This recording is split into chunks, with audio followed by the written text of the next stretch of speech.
North Korea's delegation, led by General Kim Yong-chol, attended the closing ceremony of the PyeongChang Winter Olympics on Sunday. And the Blue House said that President Moon and Kim met for talks just hours before the closing ceremony.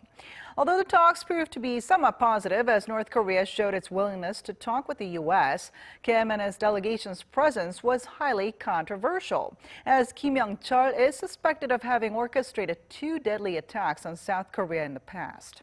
Our Ji Myung-kil starts us off. North Korea's 8-member high-level delegation entered South Korea on Sunday for a 3-day trip led by General Kim Yong-chol. They attended the closing ceremony of the Winter Olympics.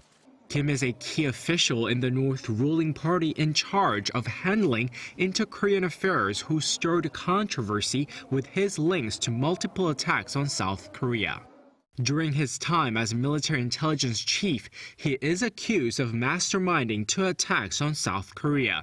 The first being the sinking of the South Korean warship Cheonan in 2010, in which 46 sailors were killed, and the second, the artillery attack on Yeonpyeong Island in 2010, which killed 2 civilians and 2 Marines.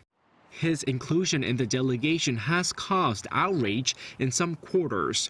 However, Seoul's Unification Ministry said responsibility for the Cheonan incident cannot be definitively laid on Kim, despite the fact that he led the North spy agency at the time.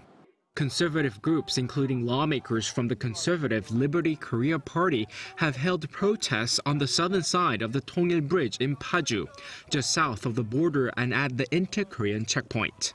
Still, the South Korean government has welcomed his visit amid improving inter-Korean relations and hopes for an Olympics-inspired détente. Meanwhile, the 2 Koreas will hold working-level talks on Tuesday to discuss the North participation in the PyeongChang 2018 Paralympic Winter Games starting March 9th. The 2 sides will meet at the northern side of the inter-Korean border at Panmunjom, with Seoul sending a 3-member delegation. Ji Myung-kil, Arirang News.